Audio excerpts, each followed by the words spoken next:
We are live. What's up, boys?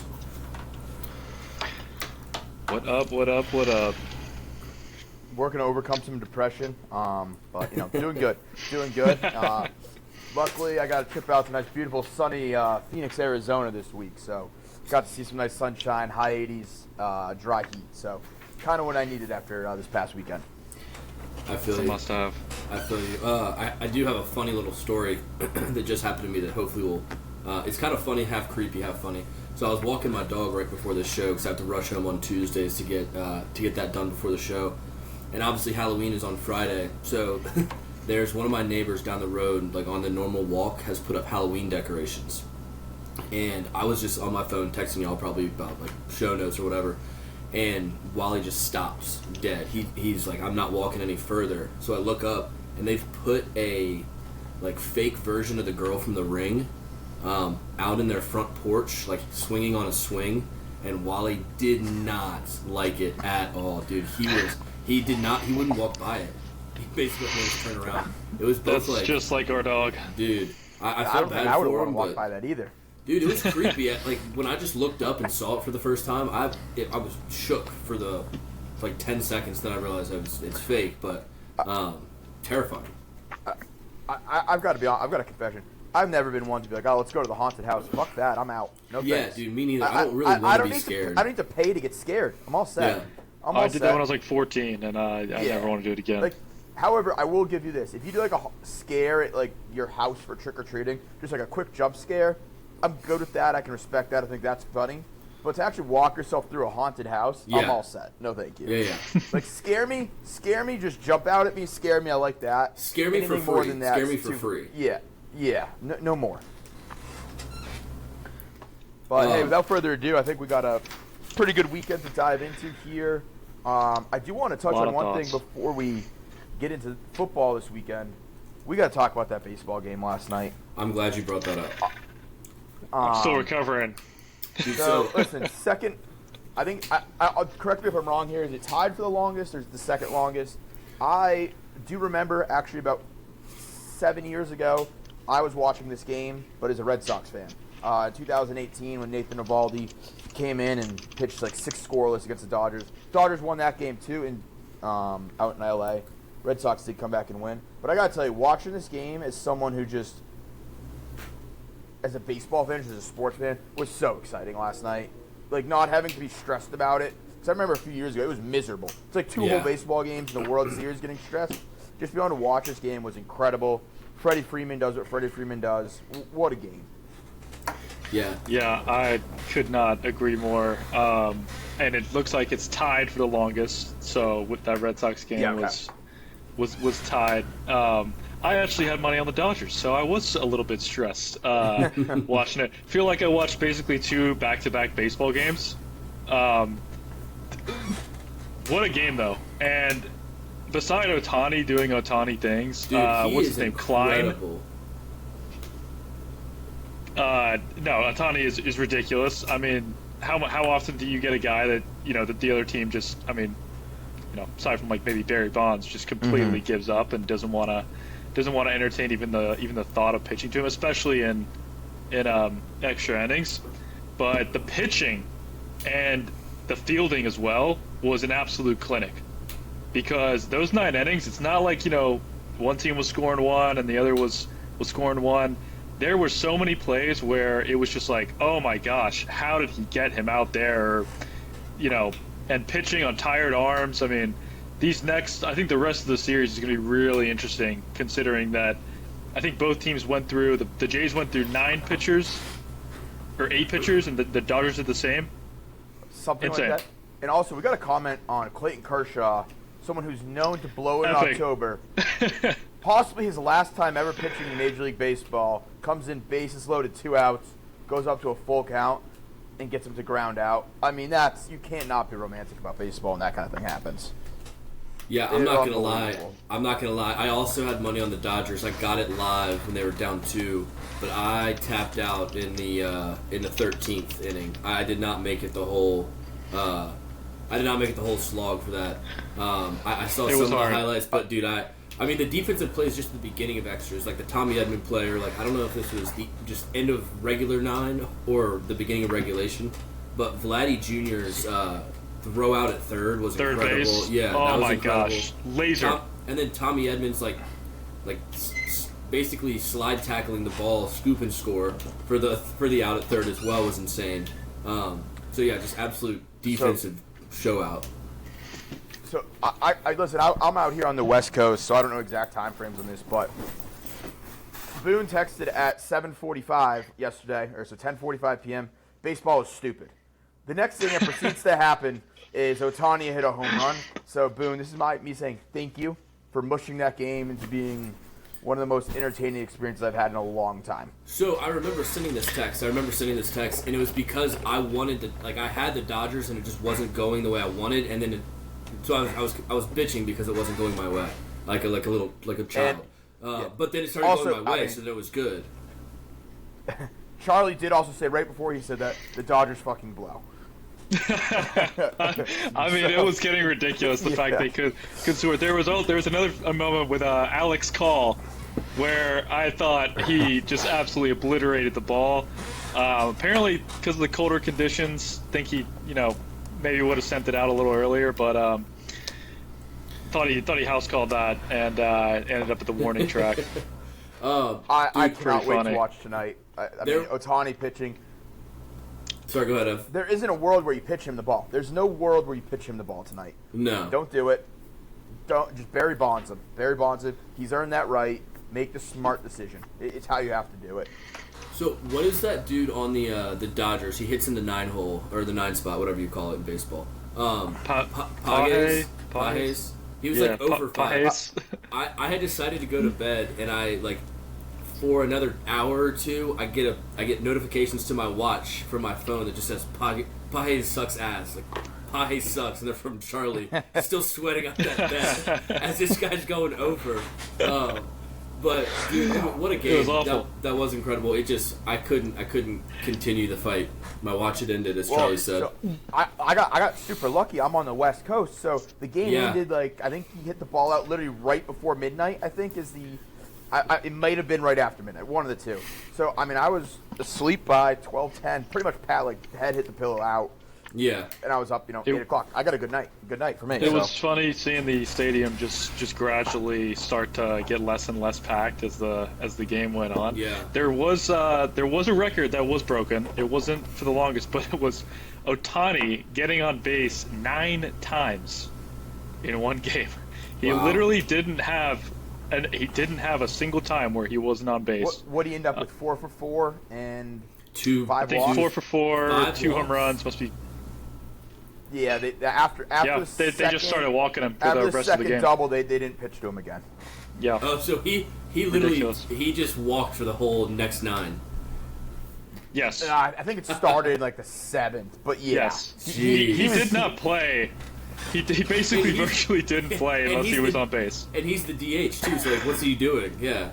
I mean, But yeah, so it was incredible. There is one other thing we probably need to get to, and this is I could be maybe behind the 8 ball on this one, but I don't know if the actual wording "fired" has come out. But Brian Kelly has been informed of LSU's intent to terminate him. Is that one? Is that not he's the gone. weirdest? But is that not the weirdest way to word something? Why was it so confusing? That they informed him We're of jumping their- straight into it. Yeah, I want to get into it. So, okay, everything I've ever seen, everything I've ever known, we've seen it a bunch of times this year with all of the coaches, which at some point we need to talk coaching carousel, but hold on, let me finish. We've seen James Franklin fired. We've seen Sam Pittman fired. But LSU informed Brian Kelly of their intent. What is that even, why, what is the cause of that? What is, not the cause of that, why is it worded that way? So I don't know, but spitballing here, I think they probably have to get everything legally in line. They're just letting him know there's no point of you going back. And there's probably some team meeting or something. He's like, don't bother going. We don't want you to go. We just can't fire you yet. We have to finalize X, Y things. Get the money in place. You're not coming back. So it just it's not. I think that's official, right. Yeah. official. Okay, you can start packing up your office, but Correct. you're still Exactly. employed technically. Legally. Correct. That's my assumption. I don't know if that's true. I did see a bunch of images of I think you nailed it, Evan. Like, they had a team meeting that Sunday night, and there were players just like slowly going in, I think, and Brian Kelly was not to be seen. So I think he just got the message like, "Hey man, you're out. We got to get this meeting with the interim coach." But he was in Baton Rouge eating dinner that night, so didn't bother him. I bet he did the whole fucking menu, dude. 54 mil? Yeah. Jesus. I think These coaches, too much money. I don't think LSU will do this because it's not a big name per se, but Summerall at Tulane makes so much sense, right? He's already recruiting that area. Yeah, but it's got to be a bigger name. It's got to be. I agree with you, but that makes so much sense if you're looking for. I think a big flashy name has just as likely chance of working out as like a guy who's proven he can do it in that market. Well, I think the problem is, I'm just they won't be patient that enough. much money you're expecting for the big name. Like, there's no patience. It's like Summerall's going to take a little longer. Pay that much money for another you guy mean would. pay that much money in a buyout? Yeah, I see. If you're going to do that, like, I think they are expecting you to win immediately. Like, you have to be back in next year, and I don't think you get that with a Summerall necessarily. I hear that. I hear maybe that. you do. But I mean, Signetti did it from JMU to a much lesser program. But I'm not saying it's impossible. I'm not, but I'm just saying a program like LSU, which I now think is the biggest job on the market. For sure. Undoubted. In my prediction is, I think it's Lane Kiffin. But I think Lane Kiffin is the that's first my call. projection. I think Lane Kiffin. I think Lane prediction's coaching there. Do you think Lane is? Do you think Lane was going to go regardless, or do you think this changes everything? Like, would he have gone to Florida if LSU's not open? I don't know about that. Okay. I feel very confident if he's the first choice, he goes to LSU. I think so as well. I think he goes to LSU over Florida. I think that's a much more attractive That's job. what I'm saying. Yeah, Florida, for sure. I don't know if he leaves. Right, LSU, if he gets that call, I think he leaves. I agree as well. I agree. Yeah, I mean... And I think that is the first call. Yeah, for sure. I would agree with that. I saw some shouts for... Go ahead. Go ahead, Ben. No, you go ahead. I saw some shouts for Joe Brady. Oh, I did see back. that as well. I don't know if that's just like... Timing's pretty off, but... If I'm Joe, I want a little bit more experience because he's still so loved there, I feel like, from that incredible season. That, like, to try to cash that in early and potentially ruin what you have before you're ready. I don't know. I mean, if it's offered, I'm sure he'd take it, but I don't know if LSU wants that. To me, that's more risky than Summerall, is a Joe Brady hire. Yeah. Personally, I think it would be hilarious if they go straight for John Gruden. It would be accepted better than Summerall. I don't think so, because Brady's never been a head coach on any level. So, I'm not saying it's a better choice. I think I do agree with you. It's riskier, but I think the fans of LSU accept Brady quicker than they accept Summerall. Maybe I can see that. By the flip side, and then we can get into some stuff. Oh, before I forget, shout out to my buddy Judd. Made the trek down from Harrisonburg to Charlotte for the Charlotte FC game that's about to kick off. But we're riding Charlotte FC money line plus 175. Kicks off in 8 minutes. Just letting you know. I love it. No Wolf Saha, but maybe we can get by. They don't lose at home. That's what Judd told me. They don't lose at home. So if we lose, it's Judd's fault. While you're putting that in, kind of to flip it on its head, this could just be me making geographical assumptions, I guess. But does Brian Kelly make sense for Penn State now? Is he like the leading? Is he the most obvious choice? I mean, he's a guy from Mass. He's kind of from that area. He has more Big Ten vibes than he ever had SEC vibes. Can I just say something?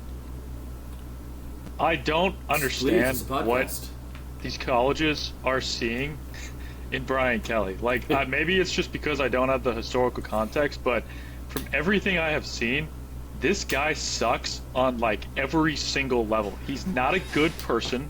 He's not a good coach, and I'm just not seeing like what he's an above average coach. Oh yeah. So like I think Big Cat said it best the other day when he was like, Brian Kelly's always been a dickhead. He was just winning so people could get over it. Now he's a dick. He's still a dickhead. Now he's losing. Like when he got the LSU job, he had the most active wins in college football. So he does have some backing. But here's my problem with him going at Penn State. Frankly, got fired basically because he fell apart. Excuse me that. It's the same picture. It's the same picture. He could never win the big game. Yeah, Brian Kelly can never win the big game. If I'm Agreed. Penn State, I'm furious if you hire Brian Kelly. I feel like you're regressing. Furious. You're regressing if you hire Brian Kelly. I think you're doing the same thing, just with a different face. Yeah, I mean, I don't like it for Penn State. Do I think it could happen? I wouldn't be surprised, but I mean, I don't know. I have no idea. This coaching carousel is going to be one of the wildest of all time. And there's more jobs. And there's going to be a lot of movement. There's way more jobs. I get that. I guess what I'm trying to get at is like I understand that he's statistically like a good coach, right? Like I know that he's been at Notre Dame. I know he's been at he's put good teams together. But how much of that is like staffing and how much of that is just like recruiting? Because every time I see this guy talk, he is not even motivating in the slightest. No. And I feel like in today's game, like you need that. I feel like you need a little bit of like just aura, whatever you want to call it. Yeah. And the guy's just chewing out players. He doesn't. I would not want to play for him. Like it just doesn't seem like a place you want to be. Guys respond a lot differently than they did when Brian Kelly was winning in Cincinnati and Notre Dame for sure. Right. The NIL has changed that. Transfer portal changed that. Players' rights have changed. Have changed that. That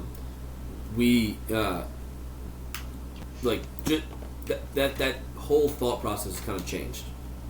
Players now are looking to have more say. Yeah, I don't know. I feel like compared to a guy like Lane Kiffin, who is very high right now, right? Like I'm sure his phone is blowing up. I feel like it couldn't be more different. Like you see guys like Lane Kiffin having success where it seems like he's more personal with the players. It seems like he's got more personality versus Brian Kelly, who just honestly seems like he's in it for himself. No, I agree. Yeah, I think that's the change. It absolutely, like Boone, your point, like they have more say. It's coaches who are making things resonate with players are more like a players first coach are a lot more popular nowadays, and who seem to be having where players want to go, especially with the NIL, the transfer, all that stuff. Who are buying into that, not more so the old school coaching methodology. But even Saban, like who you could argue like wasn't a player's coach first, I guess. But like I think he definitely knows how to motivate, obviously, right? And like he knows how to get the best out of people. Even Saban makes Brian Kelly just look like a complete dickhead. But Saban had a lot more cachet than Brian Kelly has to be like. Saban could kind of do whatever he wanted. But we have to get into it because we've gone long on this. But the last thing I'll leave you with: could Saban be LSU's first call? He's been there before. He's been there before. Well, if the money is good, sorry. Yep, he could be the first call. He is not going back to coaching. I don't disagree. I don't think he does that to Alabama. I think he did it to LSU. He's already done it. He's done it in his career. He was at LSU. But that was different circumstances. I hear you. Everyone's calling Saban. Nick Saban. Yeah. But there's no world where he goes back. We'll see. But if the money's good, as Terry said it. But let's get into the categories because we do have a lot to get into. Ev, I'll kick it to you. What was your what are you doing moment? It was a pretty big slate. We've got a lot to get into. So what was your what are you doing moment? I was there. And listen, I will get into them and give them some props here in a minute. But 92% of the reason why I think South Carolina lost is because they did the all-time dumbest things a student section. Fucking and that's idiots. To go down to the fucking bushes and get ready to storm in a tie football game. That's what happened at LSU last year. I will get into this, and I'm going to get into this. I'm going to defend them on the flip side here in a minute. I almost threw up in my seat. It was so bad. You just can't do it. I'll get into the second half of that. I'm just getting into it there. You just can't do that. That's why we lost the game. There's a lot of other reasons why we lost the game, but that was the nail in the coffin why you lost the game.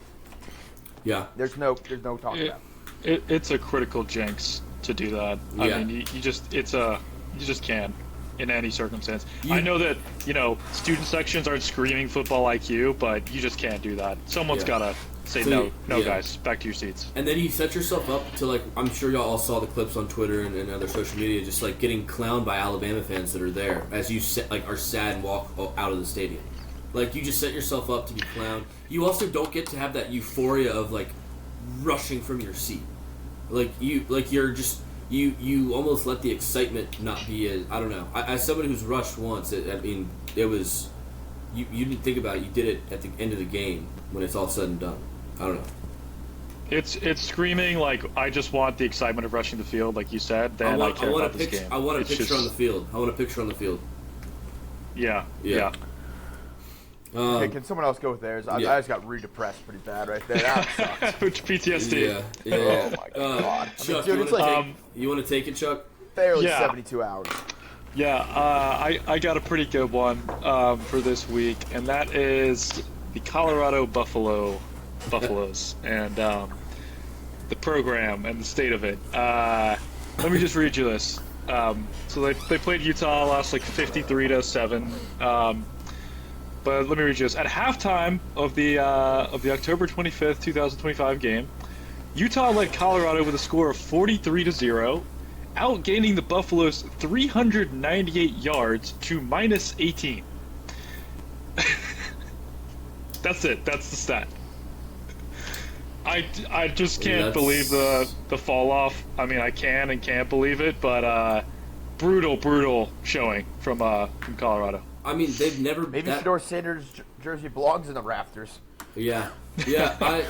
Listen, it's crazy what those kind of guys can do for a college football team and what happens when they're gone. It's like no one saw this coming. I think, I mean, if Deion had any stock to go to like Florida State or something, like take the step up, it's gone. It was last year, right? I mean, I wouldn't touch him right now. Not to get back in coaching carousel. Well, Probably come back in. he'll jump back in here in a minute. The Buffaloes were just that bad. It's tough to see. Boom got cut off. In my back. There's also another strange trend that the Colorado Buffaloes have going on, and that's what's going on with Warren Sapp kicking the pylons over and then Deion picking them up like 5 minutes later. I don't know. I really just, it's the most bizarre thing that's going on with them, aside from the minus 18 yards at half. I've kind of ignored the Colorado Buffaloes. They're irrelevant to me at this point. I gotta show you what's going on there. It's strange. Yeah. They had their 2 fun years. Let's just let them go back to the wasteland they belonged. Just like the American bison. They're just going to disappear. Boone, what were you saying about Deion? If he had any stock for one of these coaching jobs, like it's kind of gone now after how this year has transpired. I think there was a point he was linked with the Cowboys, right? I don't think that's happening anymore. If he was linked with the Cowboys, Shedeur would be starting for the Cowboys right now. So I mean, that's true. Thing. Well, that's true. Boone, how about you? What was your what are you doing moment of the week? So I have 2, and they directly impacted wagers of mine. But Arkansas having 21 points like midway through the third quarter and not getting that team total for us or for me, that was disgusting. And then the Cal kicker. Now I've been big on Cal kind of all year. I just like their quarterback. He's fun to watch. I was a spread and money line better, and the kicker missing 2 kicks in the fourth quarter, and that game goes to double overtime, and they end up losing by 8. So they didn't even cover after leading. Disgusting. What are you doing, kicker? Your job is to kick. Brutal. Just brutal. That was a hell of a game. Cal's kind of been on a downward trend lately of winning me bets, so they're now in my doghouse. I will not be Their betting. games are so fun. That's I my issue. will no longer be betting Cal for the foreseeable future. Listen, it's fair. It's fair. Is that 2 overtime games in a row? Or I don't think last week's went to overtime, but it was close, wasn't it? No, the UNC game, it was close, but yeah. I'll stick right with the best game though, if you'll allow me. What about our biggest risers? Let's get our biggest risers first.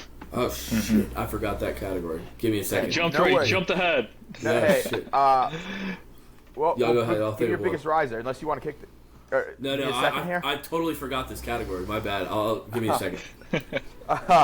So I'll jump into mine, and it's a team who I was fading because I want to say because of one of you guys was betting the other way. Washington Huskies. Wow. What a performance against Illinois. I didn't catch much of this game. Again, I was at South Carolina game. I was tailgating my ass off. I did everything I could for the team. I'll get to that in a minute, too, as well. But the Washington Huskies, what a great game. I saw the highlights. They looked really good. A team that's kind of had their ups and downs this year has had some bad losses or tough losses. But they looked really good against the Fighting Illini. So trending upwards for them. Big win. Definitely something to keep your eyes on. And they could end up in a very good bowl game at the end of this year. Mm-hmm. Yeah, that was me on the other end of that one. I believe they were my dog. There was a point where I think it was kind of like flirting with being a close game, and then the Huskies just took off. But yeah, man, they are a team to watch. The over seemed like it was the move all along in that one. Yeah. We'll get to you with gambling corner. But yeah, the Huskies look good. Charlie, who's your biggest riser? While Boone figures out his. I've got mine. Yeah. I'm locked. I'm back. All right. Yeah, I had a few risers. We touched on them at the start of the show, but just LSU football for getting rid of that virus. I just put for firing Brian Kelly. This guy sucks. I think a cancer is a better word than virus. I guess cancer is a virus. Yeah, but, the worst virus there is. No, that's a better description actually. But in the same breath, and this is my real riser, and that's just Texas A&M. Yeah.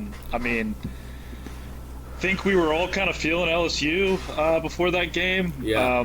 Think we also said don't bet LSU for that reason, and and there you go, you got it. So I mean, they're down 18-14 at half. I also discovered that the Brian Kelly A&M lore goes pretty deep because the strength coach at LSU got immediately fired when he joined for what sounded like kind of no real reason other than just Brian Kelly wanted and someone. He had been there since 2000. Right. And I don't know if I've ever seen a game where the other team just made them look like a high school team. I mean, they were just bullying them in the trenches. And not only that, they never really, even when they were losing, I feel like they always knew that they were kind of going to win that game. A&M just got it going on offense. Whoever, I can't remember his name, but the punt returner for A&M, get that guy in the NFL because he was ridiculous. Every time he got the ball, he was electric. And like I said, I mean, just bullied the LSU team. And every time they flashed to Brian Kelly, it wasn't, it wasn't like poise, it wasn't composure. It was just bitching to his coaches, bitching to his players. And just basically looking like none of it was his fault. So I had to get confirmation. So A&M, got to be my riser. I had to get confirmation because I was afraid it was going to be this guy. KC Concepcion, he transferred from NC State. We were in the final, 3 to get his transfer this year in the offseason. That guy... That's the returner? Yeah, he's also a disgusting... He's insane. Yeah, he also had a casual 3 for 45 and a touchdown receiving as well. He's pretty good. My biggest riser is a team that I was not big on going into the week, but both of y'all were, so I tailed, and it paid off for me, literally. And that's the Ole Miss Rebels. Going into this tough Venables defense at Oklahoma, big game. They're coming off stomping South Carolina Gamecocks into oblivion, and Ole Miss just looked good from the jump. Trinidad Chambliss proved he can do it in big moments on the road against big teams. The defense looked good from what I remember watching. Just all around great performance. One that I did not see coming. I still kind of thought Oklahoma was going to win, but reluctantly rode with y'all because y'all were so confident in it, and it paid off. It's a good read. Yeah, that one felt like just a very wrong spread. I feel like Oklahoma got a lot of confidence, honestly, from the way they played the Gamecocks, and then going back home. But did you guys see the end of that game with Lane Kiffin and the Oklahoma player who had apparently been yapping the whole game to him? I did not know. Oh my gosh, I've got to send it to you guys. It's kind of the post game, and it's kind of a weird interaction. But he he was like basically talking shit to the Oklahoma player who had been yapping at him all game, and then simultaneously 2 seconds later points to another Oklahoma player and goes, "That's one of the best players in the country." So, a little bit of disrespect, a little bit of respect. I think that's just his style. But yeah, I'll have to send that one over to you guys. Yeah, I'm trying to find it. Well, who wants to jump into our best game while Boone looks for that one there real quick? I don't have very many on this one, so I got one. I got one too as well. I didn't watch very much football this weekend from on a Saturday perspective. I had one game on top of my mind. Well, let's hear it, Owen. Texas versus Mississippi State. I mean, what a comeback. Texas. I mean, God. right in Brandon Walker's fucking grill. That was Wow, epic. Texas. Dude, Wow, Texas. You saw the picture. Arch man. Manning is back. Arch Manning might be back. So Arch Texas Manning might didn't be throw back. that. Arch Manning didn't throw that last touchdown. Is that what I hear? He was hurt. Yeah, Yeah, he he was got hurt, but he banged looked up. good in the other rest of the game. I was at a wedding this weekend, so I also didn't watch this game. But did you see the picture of the catch right in Brandon Walker, like literally in his face? Oh, yeah. Incredible. Just a big old fuck you. Yeah. Well, He and did the classic. He did the South Carolina student He shit. did. He went did. to the field. He did the the same exact thing. same thing. I'm telling you, it's a jinx. It's on yourself. it's a terrible Never jinx. do it. Stay in your fucking seat. Yeah, it's no, that was a hell of a game. I did catch the one. As someone who also had Texas, I can't imagine those people who had Texas spread as well. That might have been the deadest bet all season Dude. that came back to life. I can't imagine if you had that. But I will say, as satisfying as it was to see that catch right in front of Brandon Walker's face, it might have been more satisfying to see him turn around and go, he might have caught that. Yeah. He might have caught that. Because I will say, he did call the catch, so I'll Yeah. give him a little bit of credit Yeah. there. Instead of just moaning, he did kind of praise the catch and say, Yeah. oh, I think he caught that. Dude, it's just the perfect clip. Like, I can't get over how funny it is. Yeah, Like, his dude, face completely frazzled. I do feel for him, honestly. I will say I did hit the bet because I got it early in the week at 7.5 Mississippi State, so I still made out like a bandit. Oh, Yeah, that's lovely. I will also say, as having watched most of that game, I don't think I could ever be a Mississippi State fan for the pure fact of those cowbells. those cowbells are That tough. is the most annoying shit. It reminds me of like 2010 World Cup The with the vuvuzelas, vuvuzelas, yes, I because know exactly what you're gonna say. it's just constant. Yeah. It's just constant. Even when things are going with just the cow, like I could never. It does create a different atmosphere, though. I've heard like former SEC guys talk about how like going into that environment, if you weren't prepped, it was like it's confusing because it's such a different sound than you're used to. Oh, you got to play that at practice. Yeah, you got to play Yeah. that on the speakers at practice Yeah. before you. Go I don't know on there, how they 'cause allow it's- it. Like, they still probably shouldn't allow it, realistically. It's so obnoxious. It's like against it. I'm pretty sure it's against NCAA policies or whatever. But I don't know. Huh. Yeah. I don't want them sure. to get rid of it. For the record, I'm pro cowbell, but Yeah. it is definitely got to be some type of Violation. something. I guess they need Yeah. some type of advantage down there. Yeah, that's fair. That is fair. Chuck, I'll give it to what was your best game? Yeah, best game, and I watched a lot of it, was Vanderbilt, Missouri. It kind of, I thought it might be a shootout going in, and it just could not have been anything more different. Both teams, it was kind of a weird game. A lot of running the football, but came down to the wire. We called Vanderbilt. They ended up pulling it out. Yeah. I think Pavia had a pretty good game as well, per usual at this point. But Vanderbilt's for real. Riding that college game day. If you guys saw the Vandy kicker as well, nuked it Yeah, he did. for He half a crushed million. that. He So crushed that ball. I think that might have given him some juice going into the game, I think. But what do you guys think about that head coach as well? Dude, I've been saying all I year. feel like he might be getting some calls as well. I've been saying all year that he'd be one of the first people I call.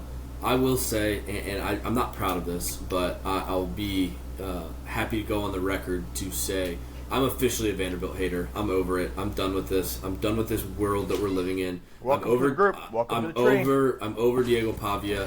He just pisses me off. I am a hater. He beat me. I'm a bitch. I'm crying. I don't care. I'm over the Vanderbilt stuff. I'm now. Them and Georgia Tech are now number 1 and 2 on my just want to see them lose shit list.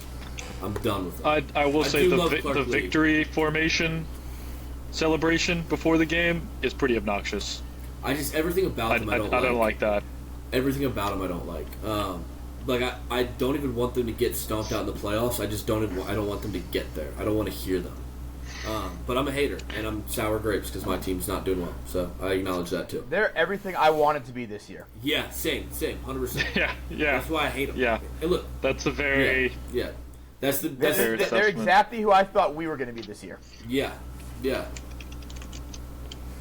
Oh well. There is one last thing I'll say about this game, and that is I think I saw maybe one of the worst injuries of the season, and apart from Cam Scatabo, which we'll get to in the second half of this show, and that was the Missouri quarterback. Just a brutal injury. A lot of people saying Vandy is a bit of a dirty play, but I mean it's 4th and goal. The guy's grabbing onto his ankle, and the Missouri guy just kind of got pushed backwards, and you don't even, one of those injuries where you don't even see it really, but you just know that it's not good at the bottom of that pile. And you just saw him laying on the field afterwards, and I was like, oh, that is brutal, because his leg must have been going all types of ways. Dude. So prayers out for that guy. Yeah, absolutely gruesome. But the backup played well. Yeah, the backup played really well. He threw a nice ball. My best game, it's one that I was on, I think solo on the preview show. It's a team that I've been high on, coming off a devastating loss, and that was the Missouri Tigers with the comeback, 4th quarter comeback against the South Florida Bulls. What? Sorry, Memphis Tigers. Memphis Tigers. My bad. Memphis Tigers. Sorry, I glitched. I was like, did I miss? Did we not just talk about the flip side of that? Jeez. Boon's brain is working slow today. Sorry. It was the Wi-Fi. It was the Wi-Fi bad connection. Memphis Tigers. The Memphis Tigers coming back to upset the South Florida Bulls at home. Awesome game. Hell of a game. I almost made Memphis my underdog. I wish I had. Mississippi State looked so good though for so long. We'll get to that. But Memphis they didn't die. The American looks so wide open with all the teams we discussed on the last show. But really excited to see how this one plays out for the entire league, especially as we get close to those first college football playoff reveals. And I'm interested to see which G5 team is now the early lead, because it was USF, but now everything's shaken up. But an awesome game. God, I'm gonna say Missouri again. Memphis with the 17-0 4th quarter was huge. Yeah, it was a heck of a game. I had this one down on one of my worst losses is someone being on the opposite end of this. I had South Florida -3. I think it was 31-14 or 17. Yeah. And I've never been more confident. And then just a lot of collapses this week in college football. It was a lot tough of week. collapses. This was a tough week. A lot of people got beat up. Yeah. Yeah, I caught none of this game, so I got no additional comments on this one for us this week. All good. Well, let's move on to Over was there though. I'll go ahead and jump into my biggest takeaway then here, because we've kind of touched on it ad nauseum at this point in the show, but it's just where the coaching dominoes fall after this weekend and kind of digesting what's happened. That my biggest takeaway is there's going to be so many job changes in this offseason, but we've discussed that. So I'll kick it to you, Chuck. Yeah. Or whoever wants to go. My transition's well to our final college football segment, so if I can take the last one, go for it. I'll appreciate it. Yeah. I think that's my key for biggest overall takeaway.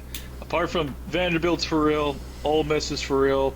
Boone, I kind of had a similar thought, and that's $168 million owed to fired college football head coaches as of Brian Kelly. So these buyouts are just getting more and more insane these days. Yeah. I understand it's a business, but man, $168 million is a lot of money for Dude. I feel like a handful of coaches. Yeah, and it's not even like a ton of coaches. That's the crazy part. It's Yeah. And two coaches make up the majority of that, really. But yeah, that's wild. Yep. F, what say you? So listen, I said at the beginning of the show, I was gonna get back to it, and that's that. Just the fan atmosphere at Williams-Brice is. If you've never been to a game there, you have to go experience it. I've been to quite a few good games so far now over the last few years. It was the best I've ever seen it on Saturday against Alabama. Did the student section cost us this game? I think they did. From a fan atmosphere, because it wasn't a night game, you lose a little bit of the theatrics. Yeah. So, but from a pure fan atmosphere, the stadium was 100% filled to capacity. Even the top rows, every section was filled. That student section, not a single kid left the whole game. They never deserved to storm that field more. I was probably in the most boring section of all time. I had a kid to my left sleeping the whole game. Two babies behind me sleeping the whole game. They did leave at halftime because, I might have been being a little loud. But don't bring your the baby atmosphere to a was game. just incredible. Yeah, that's on them. But they didn't complain to me. They did not complain once, which was nice. I can respect that. Yeah, bring the baby. Don't complain to me. Credit to them. Neither did the kids were sleeping. But it was an absolutely incredible atmosphere. Listen, for a team that had such high expectations going into this year, and to be in the spot we were in going into that game this Saturday, where our season, for all intents and purposes, is over. It's over for what our goal was this year. And to come with that much energy and passion for the game, it was just amazing to see, and to stay the whole game. It was a great football game, whether you like it or not, and that's my big statement. Williams-Brice is just criminally underrated and continues to be. And even though we lost, there was recruits there who I think, honestly, them being there for that game might have saved their commitments. That's how good of an atmosphere it was, even though the loss. And that transitions to, let me talk about the game here for a little bit. What a great game. Listen, watching that game, that defense deserves so much props. Every time they needed to play, they had it all game long. And the offense, honestly, was moving the ball pretty decently. They just couldn't keep it together for a whole drive. It was so tough to watch from an offensive standpoint. And that defense was just, I cannot express enough how good that defense was on Saturday for us. But the offense just again and again just fucks you over. It's like, is Mike Shula calling two plays and then someone else steps in? I don't know what was happening, but they look so good, have such a good rhythm, and then just do something so asinine. And the penalties were back too. And the penalties, oh my God. But I'll let you guys talk about it. I could ramble for hours, but either of you guys want to jump in.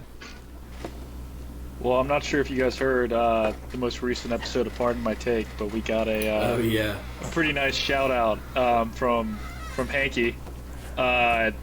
He went to Virginia Tech on a bachelor party, I think the night before. Yeah, on the Friday. And then went to Williams-Brice. Two absolutely electric atmospheres. And I thought it was interesting what he said about Sandstorm. It was kind of like a for the boys. Environment where you're just absolutely losing it, feeling like you're in the basement of some, house party and just going off. But yeah, I feel like as brutal as a loss it is, I also was kind of impressed with Alabama coming off of 4 ranked games, and we said it before the game. We kind of knew that we'd be in this one just for the fact that I feel like Alabama was going to overlook us and look ahead. But man, I just don't know how they found a way. That 2-point conversion, I thought we were playing Ben Johnson for a second, because that was a sick dial-up. Probably the first game I've also seen us use Sellers properly as well. First time I've actually seen us run him, not just straight into the back of someone's of the center. That fumble. Yeah. Oh, also, curious what you guys think about us letting them score. I saw a lot of very low IQ football takes where, it was rigged, right? Oh, how could we do that? But I feel like what would that would have been, a 30-yarder, 35, something like that. What do you want? To take your chance, or do you want Sellers with the ball with 30 seconds? Here's the thing. I didn't like it. I wanted. No timeouts. See, here's the thing. 30 seconds isn't enough time in that situation. I don't care how good Sellers is. It's the Alabama defense who's played good all game. Would have needed a touchdown too. Yeah, that's the problem. And you're playing in Williams-Brice. Like, the whole student section was there. It's kicking into the student section. Yeah. Listen, I know it's a chip shot. I get it's a chip shot. Let the block stadium. it, The stadium has a chance in that one. You have a chance to blow it. It's an SEC football game. Season's up. Like that. Give your stadium a chance. It's still a Beamer's talked college. about the stadium at nauseum. Yeah, it's still a college. It's Give a it college chance. kicker. It's still a college kicker. Yeah. It's still just- yeah. I kind of thought it was a weird move. I don't know. This game, this season to me is just all the same. Outside of the Vandy and the Oklahoma losses, it's just like we were in this game more so than the other ones. We were in LSU, we were in Missouri. Like this season could be completely different, and it's just, I mean, it's kind of same old shit, different day. I don't blame the players. I do sometimes. I don't know. I'm defeated. I've gotten to a point where I'm just defeated. They covered. That was cool. That was kind of where I was There's at. a little bit of offensive line blame. That's the only players blame I have. Other than that, those guys play their fucking asses off. I have nothing else to say. No, like, it's coaching. It is coaching. This game was 100%, and I wouldn't blame the players. I mean, they played a team that everyone thinks is a national title contender, and they played their asses off. But where do y'all stand on the whole? I'm hearing a lot of noise on social media now about Shane Beamer fired next. Where do y'all stand on that? I'm against it for the record. I think that'd be a huge mistake, especially with what you look at, like the coaching environment. That just feels like such a knee-jerk decision. And like, listen, it'd be one thing if we had been getting blown out by these teams. But to your point, like we were in these games, a lot of things just didn't go our way. You also have to think of the Sellers concussion versus Vanderbilt. Like there's a lot of, I mean, even that Alabama game. Like I hate to play what ifs, but what if we don't throw that abhorrent pick six in the first like 2 drives, and we go up 10-0? You know, it's so many what ifs this season, and I feel like with him, it's culture. It's culture. He's got the culture down. Now he just needs to put the right pieces in play, which I think that's been our main criticism. He's got to put the right coaching in play. Yeah, right. I will die on this hill. I was apart from maybe the offensive line, like that. I'm up for debate here. I don't know. I think if you have a good coaching staff, this team's a national championship contender from a talent standpoint. Question mark offensive line. I don't know if had we had a different coaching staff in the spring, that's different. Maybe not. Other than that, I still die on that hill. I don't want Beamer fired, but I will say this. If he doesn't have the backbone to get rid of Mike Shula this year and get somebody and get help getting an offensive coordinator in there, he is on an incredibly hot seat for next year. Yeah. You have to hire someone good to support you, and I get it's a culture thing. Like we said, we've talked about this before. His biggest issue might be his culture thing. Even though it's one of his greatest strengths for getting players, it's you got to get rid of that coach. He is not it right now, at least for not what this team is. And you can still write him a glowing letter of recommendation for his next job, but like you've got to do what's best. You can honestly say, hey, he just was not a good fit for our program, and who we had as players. He has to go. I will say, hey, I don't think it's crazy to say I don't even know where AD is right now. If the AD comes and talks and be like, Donati, and Beamer's like, I am not firing Shula. I don't think it's crazy if there's a big name Donati loves to reach out. If we could get some insane coach, I don't know who that would be. I don't have a name in mind, but I don't think it's worth saying, hey, what's your interest level if I were to get rid of Shane? If Shane is just adamant on this guy staying here. That's my only reason I would want Beamer gone. Only reason. I agree, and I think the last thing I'll kind of say on, at least me personally, is I don't want Beamer fired, but he's got one more OC hiring before that might be the next move. Or him. Yeah. Yeah. Sorry. Or him. Or I'm not even gonna say hiring. I'm gonna say another bad OC year. So like, for example, if Shula stays next year, or if it's a new OC and either one sucks. Yeah. I'm out on Beamer. He's gone. Yeah. That's a better way to say it. I just remember the Will Muschamp years. I just feel like it's rare that you get a guy who's so aligned with the culture, I agree. I know what you guys are saying, and I agree with like the offensive coordinator take. But I also think like there's an element to this where like Beamer is still maturing as a head coach. Yeah, you know, sure. it's not sure. like I think he's still learning. He hasn't been a head coach for, wasn't he like he was what was he at Oklahoma? He's tight ends coach. not a head coach. So OC tight ends coach. yeah.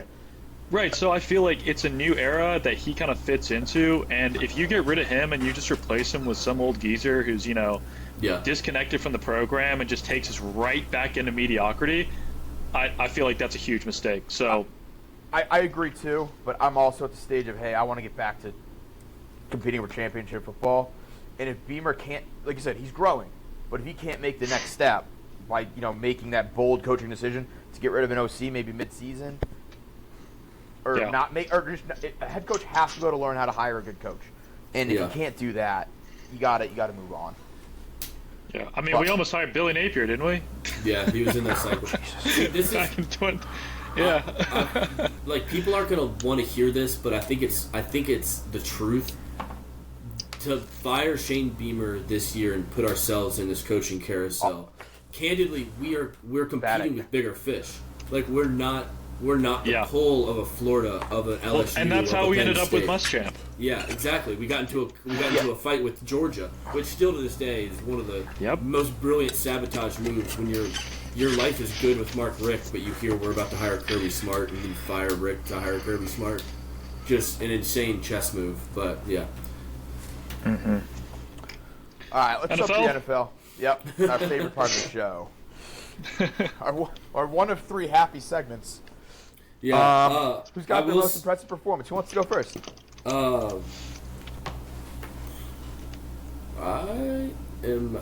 can go first, and actually no. Let me go last because I think it leads into something. It leads into the next segment. So I'll go last. Okay. I'll go first. Okay. And I'm not going to go nauseum here. The Chargers. What a game Thursday night.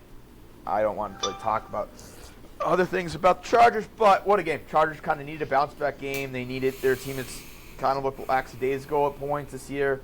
I thought theirs looked really good on Thursday. They played a complete game.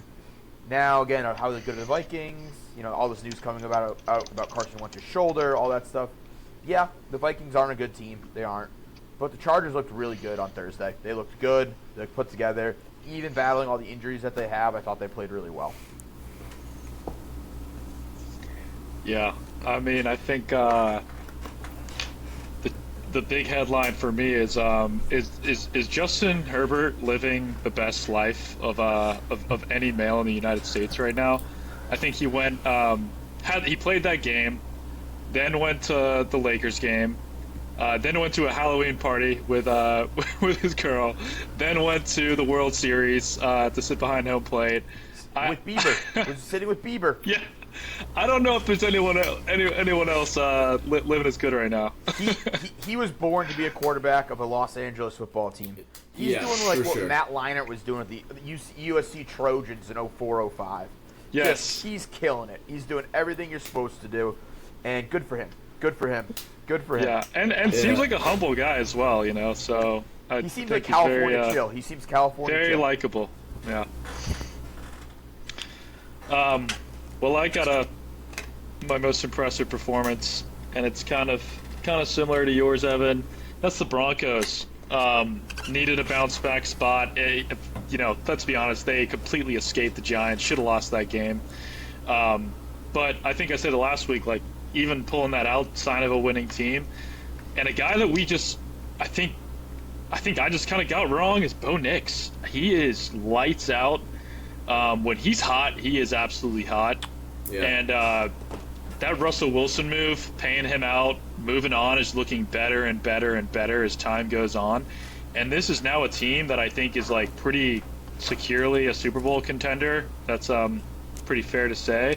But Cowboys were hot, and they, quenched them. So Bo Nix might be the second best quarterback in that class. Is that the Drake right class? Yeah. Okay, I just was making sure.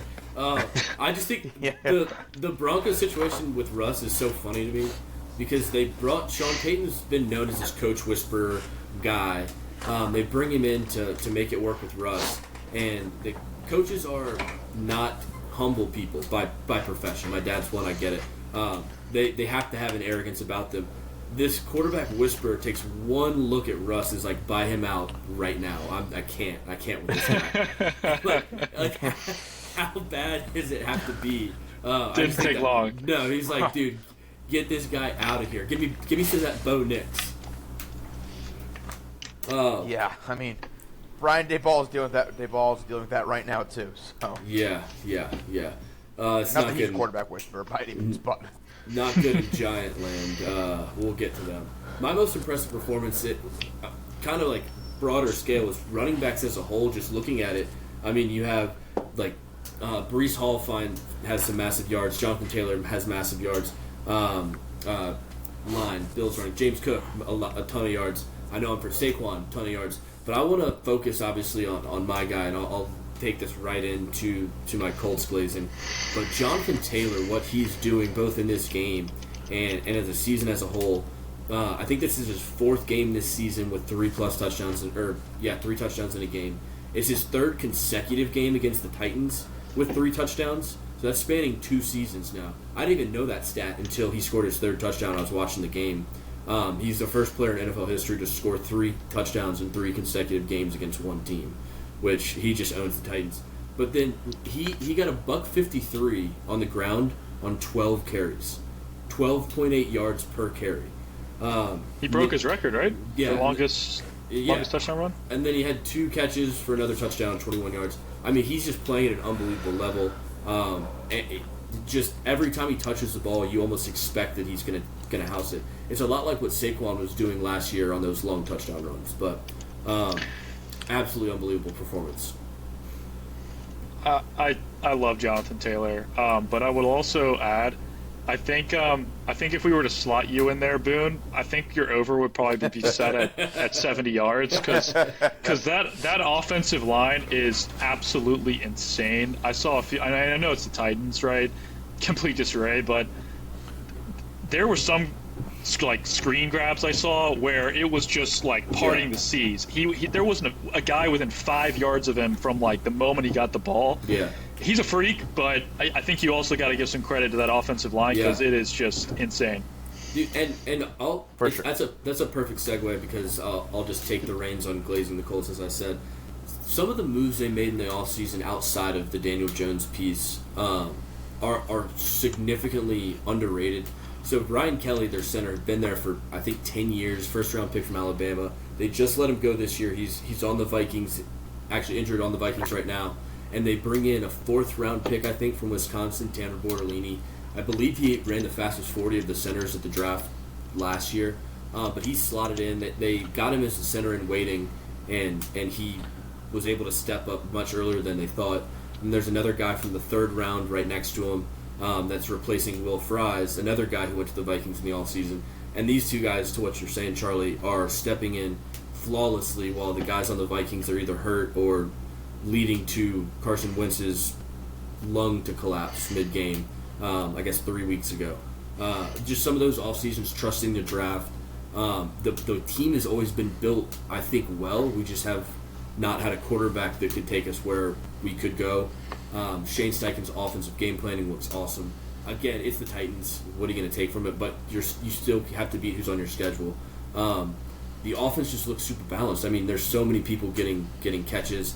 Anytime Daniel Jones has the ball in his hands, whether he's on the run or just dropping back, I feel confident in a way that it's been like years since I've felt this confident in a quarterback, which is so crazy. Again, hand up.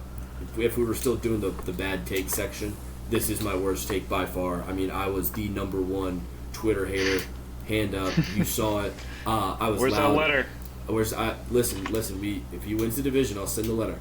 That was the rules of the deal. If he wins the division, I'll write the letter and I'll send it to Indy, and I'll ask him to jump on the show. We'll see. But yeah, I mean, again, this is a game you had to have because looking ahead at the schedule, and I know there's still a whole half the season left, but we go to the Steelers next week, They didn't look great. We'll get to them, I'm sure. Falcons, we'll definitely get to them. We have them at home though, so you never know. But then you go to the Chiefs. Are the Texans playing better? You still have 4 division games left. Chiefs, Seahawks, 49ers. So there's a lot to do still. 7 wins is great, but there's still a lot to do. I think there's one major thing you're overlooking with the Colts. There's Danny Dimes, Jonathan Taylor. There's a lot of great pieces that you mentioned, but the main piece to me is Carly Ursay Gordon. Gordon, yeah. Okay, She's got it on. and the note-taking abilities of that owner. Did you see her post-game interview?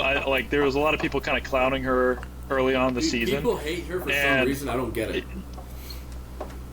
I think it's just because she's an owner. She's rich, and she inherited a football team, and people just don't like that. But in all seriousness, she had a really poised interview where she mentioned how she just wants to learn. She needs to know if people are full of BS, and that's why she's got the headset on. That's why she's so involved with the team. Yeah. And it wasn't from a point of I need to know the X's and O's, and I need to know football. She just wants to know what decisions she can make to put the right people in the right positions. And she's mentioned that when you do that, you make less expensive mistakes. So I thought it was a really good answer and a very mature one. And honestly, as someone with Tepper who came into the Panthers and we've got the worst record in the NFL, I'm pretty jealous to see an owner like that turn things around. Well, here's the thing that is annoying about that whole situation. You hate the rich billionaire kid who inherits a team and they just abuse their power. They don't do good things. They just are pieces of shit, and you're I wish they would just at least try to understand or try to. And then you have somebody you have somebody who is a billionaire's kid, inherited a team, and they're actually trying to learn and make the right decisions, and you're stay out of football. What are you doing? You can't win. Yeah, it's just so. Yeah, to your point, Charlie. She does deserve applause because she knows she's getting abused from all ends. So she's. Yeah, and you don't know what effect that has as well on just the operations, so many things when you know your owner's that vested in the team. Yeah, and I think it can almost if they really do fuck with her like that, and they see that she's trying, all that outside hate can almost be something that brings the team even closer together. It's you're just more connected. So I'm optimistic. Do I think we're the best team in the NFL? No. Do I think we're the best team in the AFC? No. But we're number 1. So. Colts are dangerous, and Evan, who else is dangerous is Myles Garrett. So why don't we hear about the Patriots this week? That was the freest money of all time. The freest. I laddered sacks up to 3. And I wish I'd taken more. So let me take my poison here in a second. A win's a win. We did win the football game, but win is a win. My worst take of the week is that Myles Garrett was not going to get a sack. What a bad take. He made Will Campbell his absolute little bitch. Welcome to the NFL. However, I will say this: I didn't love that they were doing I wish they had done. This might sound insane, but I think had Will Campbell just been going one-on-one more, as opposed to doing the tight end chip and just lining up better, I think it wouldn't have been there. Because there's a couple that were real ugly like that. Will Campbell just couldn't hit him after a chip. But that, not to say I'm not taking anything away from Myles Garrett. What a performance! Incredible game. That was so wrong. At one point, he was Euro stepping. It was just stuff that's ridiculous. You should not be able to move like that at 275 pounds. It defies science. But listen, to allow that, and then again, I am getting fucking sick of these slow starts. It's really annoying.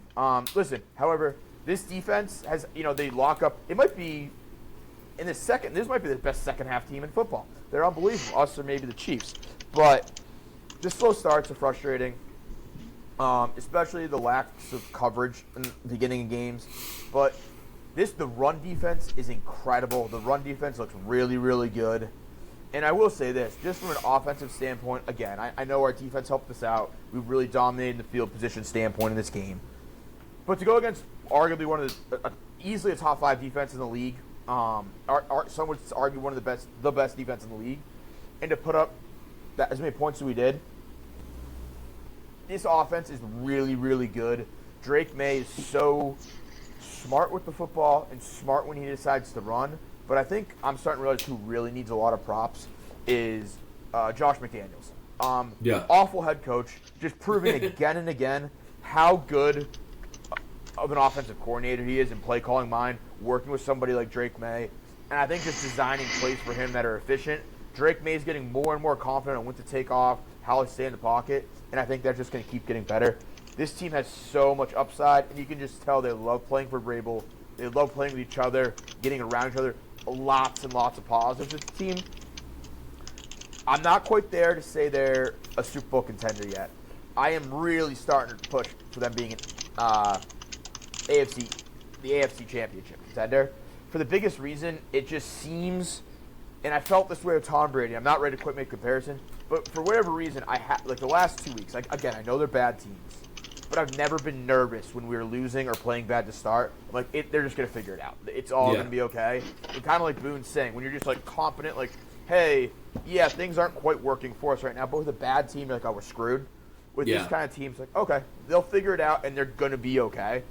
And our schedule coming up, listen, we're gonna get to the Falcons here in a minute, but if the Falcons fuck me over on Sunday and play a perfect game, it would be the Falcons this season. Yeah. It would be like they're playing. But other than that, listen, I'm hopefully going to the Buccaneers game the following weekend. The schedule is so easy. We have the Giants, the Jets, the Dolphins, the Bills again. That's a tough game. Other than the Buccaneers and the Bills, the rest of the games should all be winnable. Should be wins, and especially with the Giants losing Scatterville. So this team has a very, very good outlook for the rest of the season and can be in a very good place to play come playoff time, especially playing in Foxborough. A tough place to go playoff time. So overall, hey, happy win. I'm glad the team knows they can play better and they expect better. But it was a good win. I want to go back to something you just said.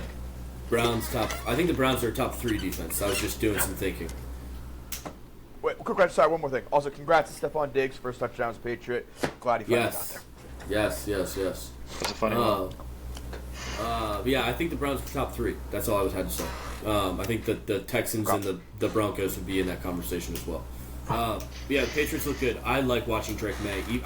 Y'all haven't played really competitive games late, so I tend to turn your game off or stop paying attention to your game at points later, especially in the witching hour. But I do love I do love watching Drake May play for the second quarter of entertaining football I watched of y'all's games. There was actually not really much of a witching hour this week in the early slate. No, the games were blowouts. There wasn't. It was whoa. Yeah. There wasn't a single good. There was one single good game of the entire slate. One. Yeah. Did you see? I mean, I know Myles Garrett had a broke a record there, but did you see he did give credit to Will Campbell when they asked him after the game, what he thought. But I thought that clip of Drake May going, help 66 mid-game was hilarious. I mean, so many good things in that game. Hopefully Will Campbell just doesn't take it to heart. Listen, Myles Garrett's a phenomenal player. Yeah. He played an exceptional game too. It it's wasn't Myles just Garrett. You can't take that to heart.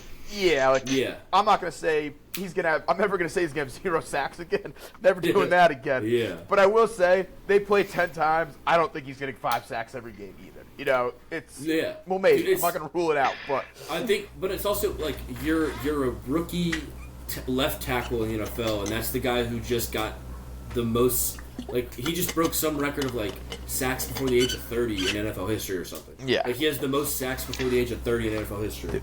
So it's okay to get beat by that guy. You know what I mean? But one thing I'll say, I'm not sure you guys saw at the end of the game when Myles Garrett wasn't on the field anymore, throwing his helmet. Yeah. I mean, I can't feel bad for Myles Garrett for the one reason, dude. You chose the money. You chose the money. You could have not chose the money, but I hate to see talent like that wasted on the Browns. But at the same time, hey, you made your decision. I get that, but on the flip side of that, he wants to win, and I also think that's a pretty good segue to the point I was about to make. It's Shadir time. How have you not seen enough of Dylan Gabriel taking safeties out the end zone when he's not even getting tackled? He's got to go. He's got to move on. Shedeur was deactivated. He wasn't even active for the game. Bailey Zappi was the backup quarterback on Sunday. Well, Dave, Shedeur wasn't dressed. Move on to Zappi. I mean, how Dylan Gabriel should not be. I don't know. Like, I'd be slamming my freaking helmet on the sidelines too if I had to watch that every time I came out the field. Yeah, dude. How bad is Shedeur though? It wasn't that long ago that they were in the playoffs, right, with Joe Flacco. Like, that was 2 years ago. Yeah, that's what I'm saying. Like, I feel like the Browns are a quarterback and, like, a few players from being a decent team. It can be done there. Maybe.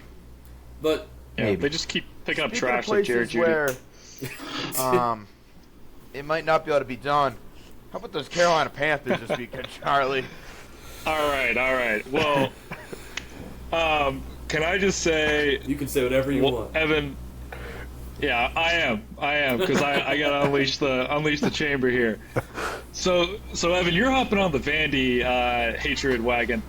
I'm hopping on the Bills Mafia hatred wagon. Okay, I before this game was the biggest. Oh, Bills Mafia is so cool. Yeah, Josh Allen deserves a Super Bowl. Oh yeah, the Bills, they're just so unique. No, fuck the Bills. All right. They came in. I think there had to be more Bills fans than Panthers fans in that stadium. Probably because half of them live in Charlotte now. But I'm tired of it. Okay, you can't even get past the Chiefs. You can't even get to a Super Bowl, and you're acting like you've won the last fucking 4 out of 5 Super Bowls. Okay, congrats, you beat Andy Dalton. All right. Andy Dalton might be the worst quarterback in this league. I'd rather watch Dylan Gabriel play for the Panthers right now than Andy Dalton, okay? He was absolutely awful. The Panthers, Canales gave up. He didn't give Rico another touch, I think, after, like, the second quarter. It was miserable. I think, the Bills, yeah, they beat our ass, but that is not a team that is going to win a Super Bowl this year. I'll put that on record, okay? They've got too many holes, and I just don't see it. But my Panthers, there's 2 positives out of this. Tet, okay, is quarterback proof. He's still got up 99 yards. Yeah. He's going to be a beast. I think like we nailed it with getting him. And the second one is it really just goes to show, and it shuts up a lot of these people who are saying that Bryce isn't our guy. Because there were some takes before the game saying, "Oh, I'd rather have Andy Dalton," or I saw some. It wasn't Meow Mix, but it was some prominent Panthers guy saying that Andy Dalton can make any throw that Bryce Young can make. And you've got to be clinically insane to make that take, okay? Bryce Young, it really highlighted like how much we need him and how much we should build the team around him. Just him, Ted, Rico, and JC Horn, and I don't care who else, because we've got a good core going, but whenever we stray from that core, it just gets ugly. It just gets real ugly real fast. Glad you mentioned Rico, because like watching that game from the moments I did watch, they seem like a different offensive team when Rico is running the ball versus Chubb Hubbard. Dude, maybe it's just a bias. He's averaging 6.8 per carry. He only got 8 of them though. And then Chuba gets 12, averaging 2.8. It doesn't make any sense. I think it's because we paid him, like you said. But like, Canales, your job is on the line now. It's not your money. Like he gave up. He gave up in that game. This is a but tough one. I got no positives outside of that. It's startling to see when your quarterback throws 175, one guy to have 99 of those yards. I don't know why that's just like jumps out at me. But yeah, the Bills. This one kind of felt inevitable in a lot of ways. Bills coming off 2 losses and the bye week. Panthers winning 2 straight, but then their quarterback going out. Like, this one just kind of felt inevitable. I don't blame the Panthers as much because I kind of expected this given how things were unfolding. I didn't watch much of this game, so but the box score kind of corroborates you, Chuck, that Canales gave up because there's no sense. You have one guy averaging 6.8 yards, you have another guy averaging 2.8 yards, and you give the guy averaging less 4 more carries. But just like from little I watched, when Rico was on the field, the offense just looked better. Like even when he wasn't getting the ball, they just looked better. Like it looked like there was more stuff open. Cat was open down the field a couple times, like when he was there, and Chubb is out there. It's like, I don't understand it. I don't get it. I mean, the game planning was awful. Like, you've got a Bills defense that has been completely ran on all year, and you run one of the hottest running backs in the league, right? Like, less than 10 times. It doesn't, I know we're losing most of the game, but it just didn't really make any sense. And again, Bills fans, like, congrats, you beat Andy Dalton. Let's pack it up. But in hindsight, it was so obvious because I did see a stat. Josh Allen has never lost 3 games in a row in the NFL. Oh, yeah. Hey, we're a big anti-trend group in this podcast, but I guess that trend continues. We'll try again next time. Yeah. Really, outside of that, like, there wasn't that many. I mean, I'm sure we'll touch on any other games in the following categories, but best team? Best and worst, boys. I do have changes this week. I got some changes. Okay. So my best team is staying the same. We got the Lions staying the same. My worst team, and this is as they currently shape up. This is not based on their roster or anything like that, but with a certain injury, they're the worst team in the NFL, and that's your Cincinnati Bengals. They are so bad. I'm out on the Cincinnati Bengals. I was bought back in. And listen, the Pittsburgh Steelers should be ashamed of themselves to lose to a team like that 2 weeks ago. Should be absolutely ashamed of them. Side note, I may have been bribed a little bit after that last episode. But the Steelers stink. The Steelers are so back to stinking. I consider the Bengals or Steelers here. So really, depending how you look at it, if you want to do it by transitive property, the Bengals beat the Steelers. So the Steelers might be the worst team in the NFL, especially on the downward spiral. But I'm going to stick with the Bengals here as my worst team. Worst division in the NFL? Hands down. There's no question about that. So could you throw that out there? The Ravens now 2-5. They won that game against Chicago this week, and by the end of Sunday, we're minus 105 favorites to win the AFC North. They have 2 wins on the season. The Pittsburgh Steelers have 5 wins on the season, if I'm not mistaken, right? Don't they? They have 4. Hold on, I'm looking right now. They have a... Oh, you're right, they have 4. They have a 2-game lead on the division. The Browns have 3 wins. The Bengals have 3. Like, this division is just crazy. That even up until week 4, we were still on here saying I think the Ravens are going to win the division because it's just how that shakes out. I agree with you, Ev. Do you have something else? Yeah, I mean, I just have to say one more thing about the Steelers. They deserve to lose that game. Whoever thought those jerseys were a good idea. You might as well chalk that one up in the loss column. Yeah. Those were awful. Those don't get any jersey sales. 0. Sorry, Bumblebees. that's all. You can continue. Sorry, Boone. No, you're good. My best team, I'm gonna stick with the Lions, even though they didn't play this week. But I'm getting a little nervous that team in Kansas City has something to say about that here. Yeah, they look scary. I'm in the same boat as you. Same boat as you. ESPN, however, has the Colts as the number 1 team in the NFL. Just saying. I had to take a screenshot because it's not going to last that much longer. My worst team has also changed this week, and it is similar to yours. It's injury reliant, Ev, and it's the Atlanta Falcons with Kirk Cousins at the helm. That is the worst team in the NFL, and it's not particularly close. I would not be opposed to a package deal of forcing Andy Dalton and Kirk Cousins to retire from the NFL. I think it is time. I think no one wants to watch them. They should actually just take all of their cartilage in their body and give it to Carson Wentz. Okay, because that guy deserves to play more than those 2 guys. Maybe we should send Kirk Cousins down to the University of Georgia and have him get a ride home from a player. That might take him out for a little bit. Jeez. Yeah, that guy sucks. Well, Charlie, what is yours? Yeah, I've got some changes. I'm not going to change the lines. I think that'd be kind of dumb on a bye week. But like you were saying, Chiefs are making it real hard. I need to see a little bit more out of the Colts just versus tough opponents. I agree. To kind of put them as the best team in the NFL. I think you can't change your schedule, but I just like to see them in a few more big matchups. Yeah. My worst team, though, is after that Jets win, which got to give them credit there, is going to be the Titans. Cam Ward he's good. I think he's going to be successful, but they are just so far away from being a good franchise, and I don't see them winning anytime soon. Did you guys see the thing about him calling his coach like a pussy or something on the sidelines? Like, no. Like you're coaching like a bitch. I forget what it was, but he's basically just like, you got to call plays to win the game or something like that. We're not even trying.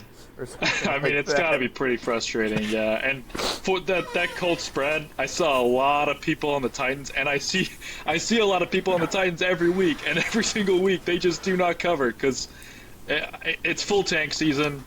I feel like the Jets are a little bit better than their record, and after that Dolphins performance, I think they are too. So that's why the Titans just gotta slip into that spot for me. Two things there. I don't hate it. I saw a lot of people on the Titans as well trying to be sharp, and I outlined the Colts to 17, and that was beautiful. Beautiful. Also, Charlotte FC just got diced up, and is now trailing 1-0. Judd, you'll be hearing from our lawyers if this doesn't pan out. You might not make it back to Harrisonburg.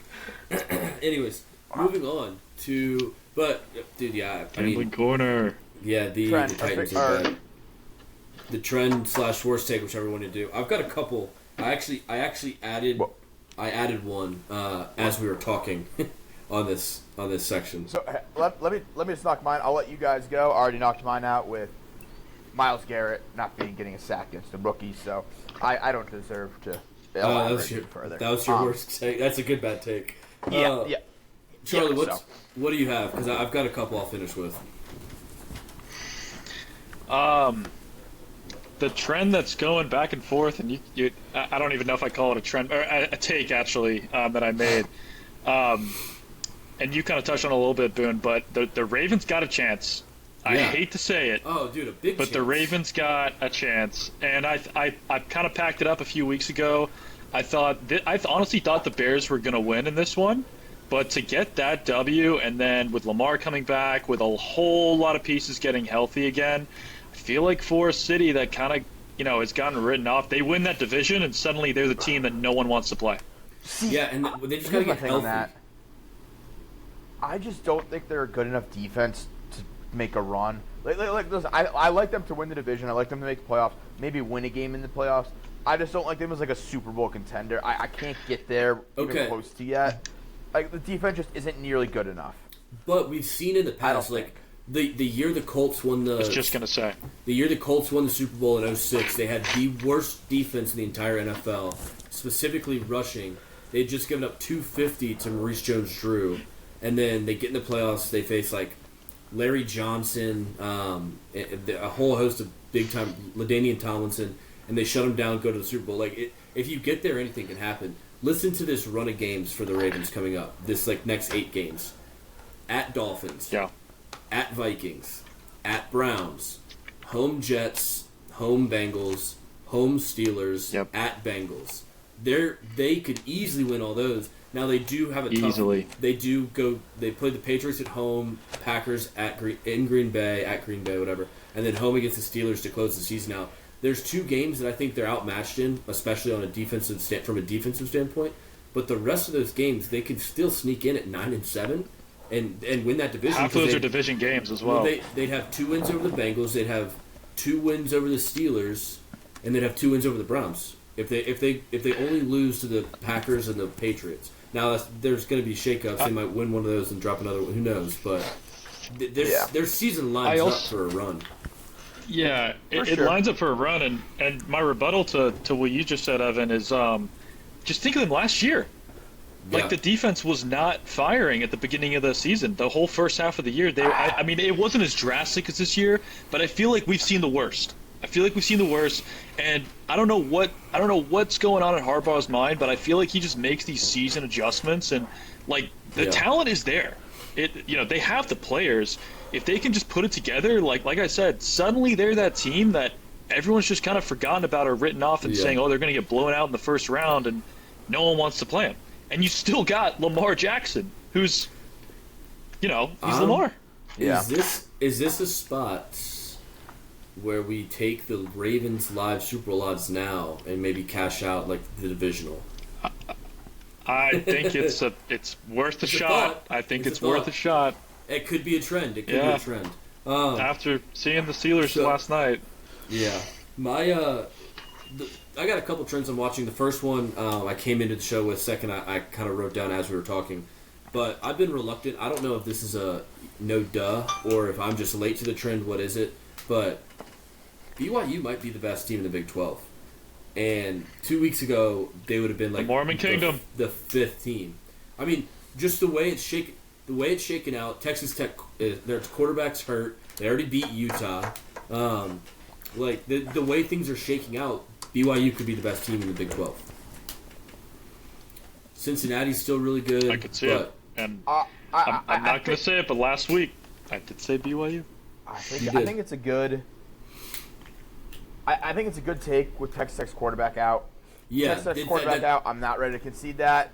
I agree. Because I think it's so close, but with his quarterback being out, I don't hate it. But we'll see. Do they play? When do they play each other? They have to play each other soon. Give me 1 moment.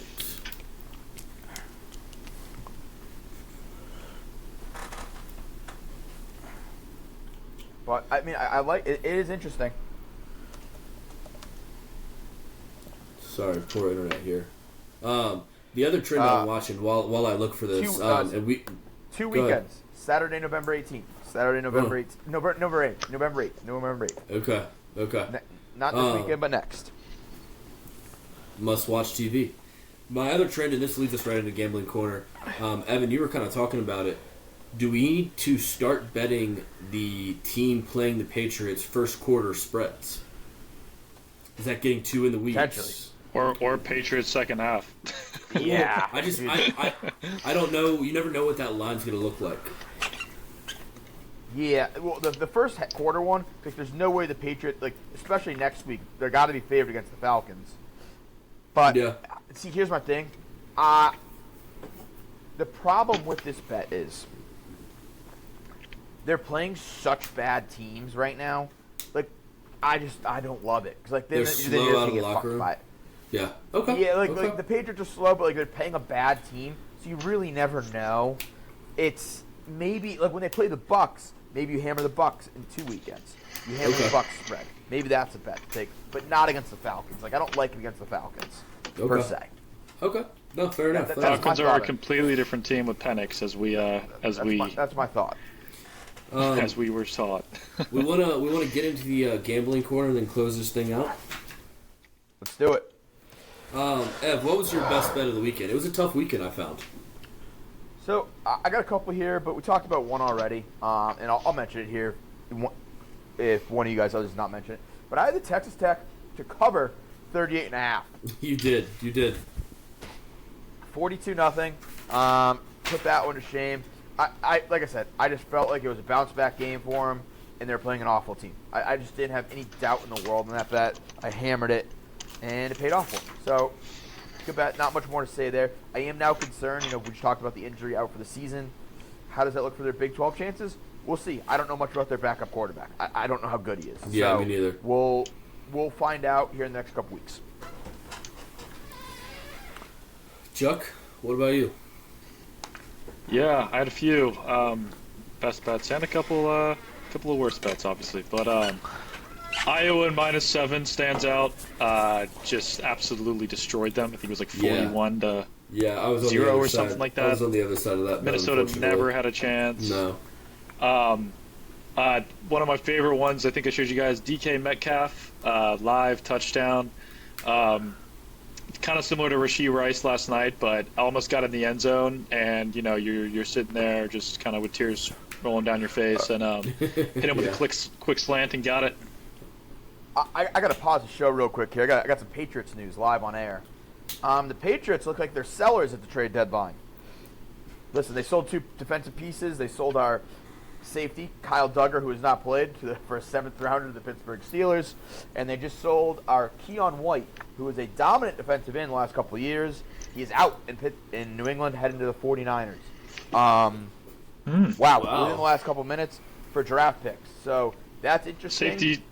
Steelers safety got hurt Sunday night. That makes sense. And listen, Kyle Duggar, he's overpaid. So listen, they're opening up some cap space. That makes me kind of think they're getting a little bit more trade capital. The Patriots may make a splash. Yeah, I don't know. I don't know if I want it. I still think there's receivers to be had. I know you don't want to maybe mess with what's working, but I do think there's receivers to be had. Yeah. But, and some other news. Will Campbell to the Bills. Wow. That's shocking, yes. Drake, someone must have really changed things there. Drake made 1-for-1 swap for Bryce Young coming to Carolina. I'll take it. My best bet. Obviously, I did have one more. Go ahead. Sorry, I did have one more, and this was just a classic case of got too excited for the afternoon slate, didn't really for the 1 o'clock slate, didn't really focus too hard on the afternoon slate, and that was a Broncos-Bucks moneyline parlay.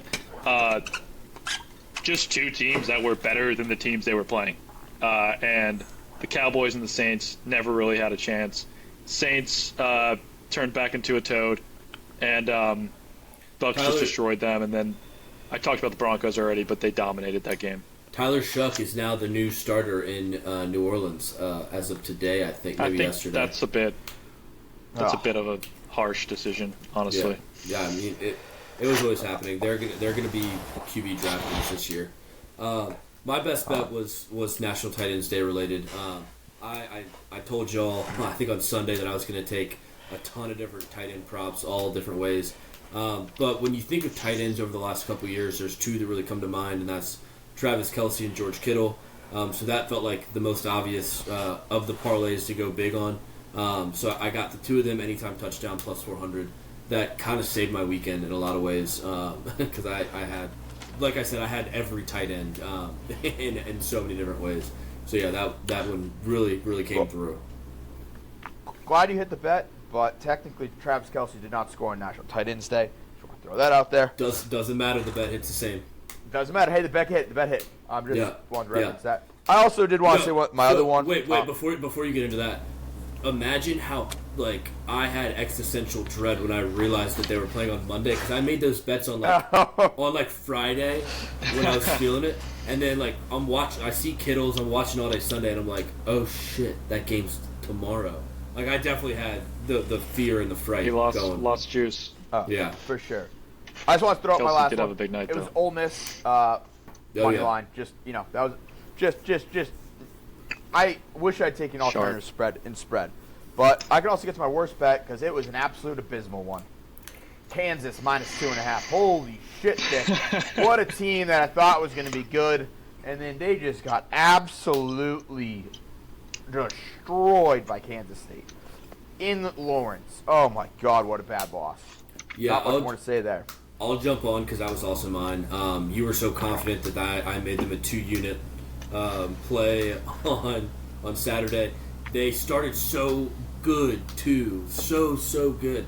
The Kansas State fumbles the kickoff or something, I think, and then they scored a play or 2 into the game, and then after that it was just I was late to the start of the game, so I turned it on and it was 7-0, and I had to go back and try to find the highlight.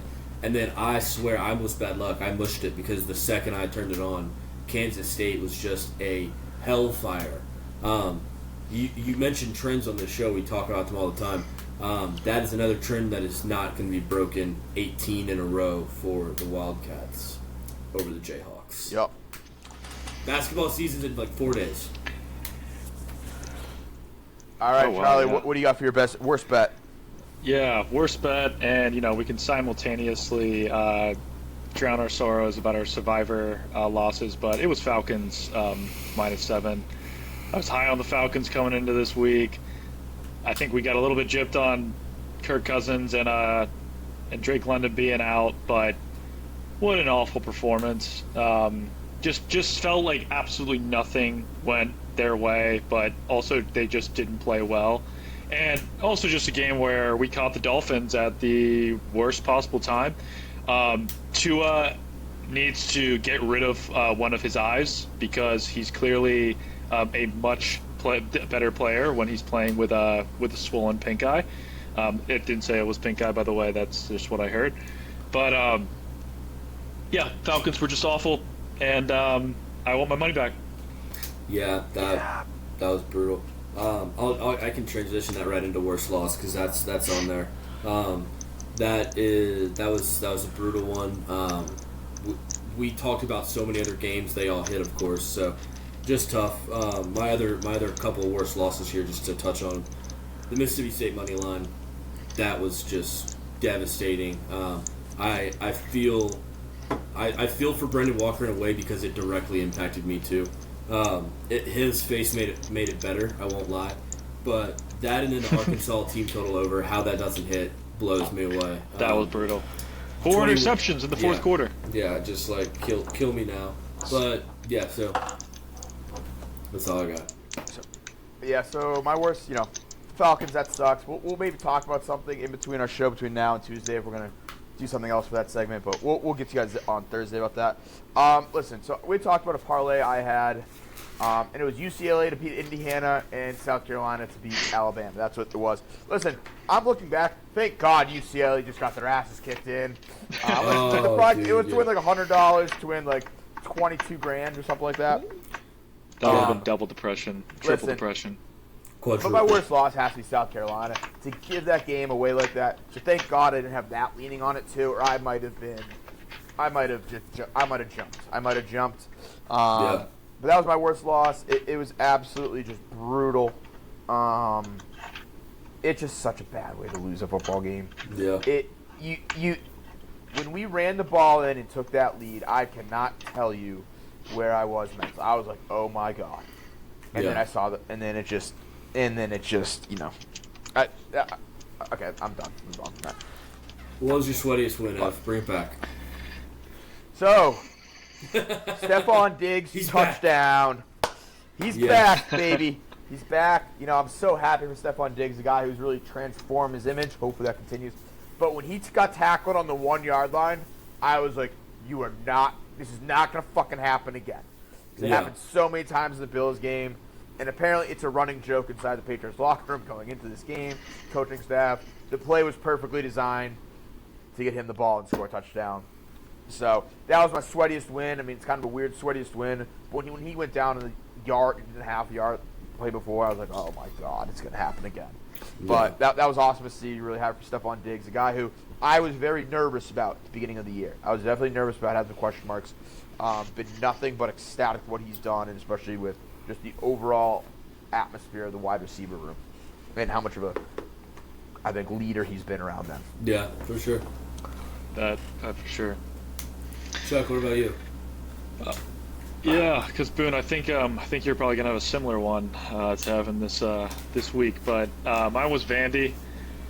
Just a very close game. Like I said, all 4 quarters.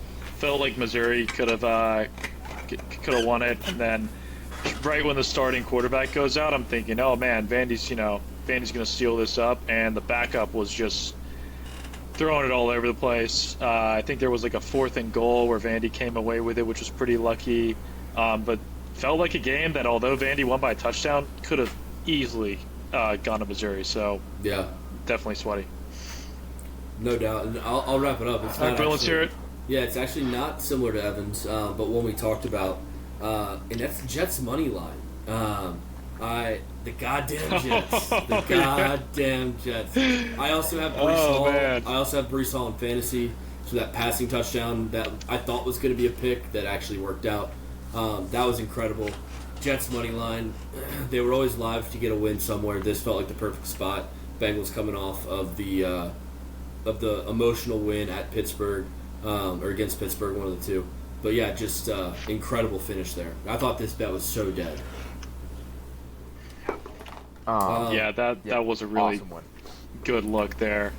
Let's finish it up to see how Boone, the season totals are going. Well, okay, yeah, let's go there then. I want Won't even mention it. What you got? What do you got? No, because I think it's in there. So Okay. let's hear the bets. All right, Ev, we'll start with you coming in at 6 points. Kansas was your best bet, did not hit. Ole Miss was your best dog, though. That did hit. The Pats, 7.5, minus 7.5. Best bet in NFL. Cowboys, biggest dog, did not. So you got 2 points. You were also 1-1 in the parlay. That doesn't really count for anything, but good for you. Let me pause right there quick on the parlay. Listen, that's another thing. Had him on hard, he got that touchdown. Dude. And the Gamecocks blew it. That would have killed for the parlay. And I will say, my other parlay pick that we did not go with, that was another really sharp bet I had, is Tennessee minus 6.5. But Yeah. neither here nor there. No such thing as close in football betting. Chuck, you I don't know how Ole Miss were a dog. Yeah. Chuck, you came in at 7 points. You had Vandy as your best bet. That hit. Illinois was your best dog. That was not a hit. Your best bet in the NFL was the Steelers. Did not hit. And your best dog was the Giants. Had a chance. So you got 1 point. You were 1-1 in your parlay picks as well. Vandy being college and Steelers +3 in NFL. So you have 8 points as well. So y'all are tied.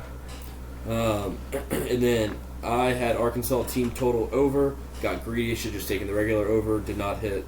Mississippi State money line also did not hit. And Ahmad Hardy parlay pick did not hit. Over 3 in college football. Really tough. But in the NFL, the Ravens did hit, even with Snoop Huntley. The Jets also hit, and Rice hit.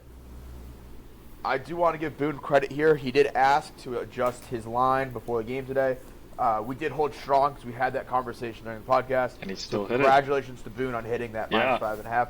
I did have to acknowledge that on the podcast for the people. I appreciate it. That does put me in the lead with 9 points to y'all's 8.